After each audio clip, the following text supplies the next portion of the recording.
حضرت ابو بکر صدیق رضی اللہ عنہ کی زندگی ایک عظیم تاریخی شخصیت پر مشتمل ہے۔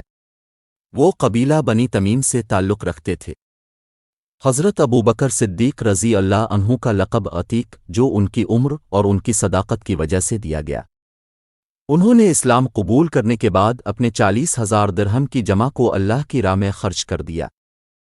حضرت ابو بکر صدیق رضی اللہ عنہ پہلے مرد تھے جنہوں نے اسلام قبول کیا۔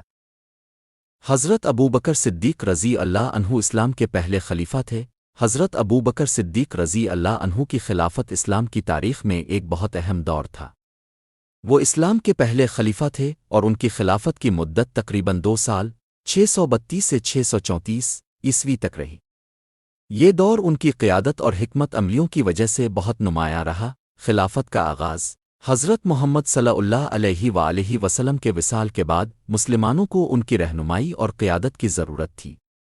صحابہ کرام نے مشاورت کے بعد حضرت ابو بکر صدیق رضی اللہ عنہ کو خلیفہ منتخب کیا۔ ان کی صداقت، اخلاص اور حضرت محمد صلی اللہ علیہ وآلہ وسلم کے نزدیک ہونے کی وجہ سے ان کا انتخاب کیا گیا۔ مرتدین کے خلاف جنگیں حضرت ابو بکر صدیق رضی اللہ عنہ کے دور خلافت میں ایک بہت بڑا چیلنج یہ تھا کہ عرب کے مختلف قبائل نے اسلام کو چھوڑ کر بغاوت کر دی تھی۔ انہوں نے ان قبائل کے خلاف جنگیں لڑیں جو عرد کی جنگیں کے نام سے مشہور ہیں۔ ان جنگوں میں ان کی قیادت اور جواں مردی نے اسلام کی بنیادوں کو مضبوط کیا۔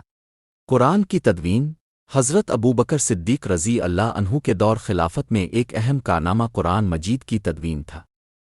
جنگ یمامہ میں بہت سے حافظ قرآن شہید ہو گئے تھے، جس کی وجہ سے حضرت عمر رضی اللہ عنہ نے حضرت ابو بکر صدیق رضی اللہ عنہ کو مشورہ دیا کہ قرآن مجید کو ایک کتابی صورت میں جمع کیا جائے۔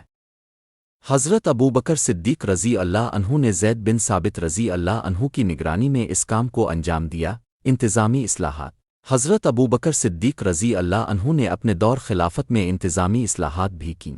انہوں نے بیت المال یعنی خزانہ کا نظام قائم کیا اور زکوٰۃ و صدقات کی تقسیم کا منظم طریقہ کار بنایا۔ وفات حضرت ابو بکر صدیق رضی اللہ عنہ کا انتقال 634 عیسوی میں ہوا۔ ان کی وفات کے بعد حضرت عمر فاروق رضی اللہ عنہ کو خلیفہ منتخب کیا گیا۔ حضرت ابو بکر صدیق رضی اللہ عنہ کی خلافت کا دور مسلمانوں کے لیے استحکام اور ترقی کا زمانہ تھا۔ ان کی حکمت عملیوں، جواں مردی اور اخلاص نے اسلام کو مضبوط بنیادیں فراہم کیں۔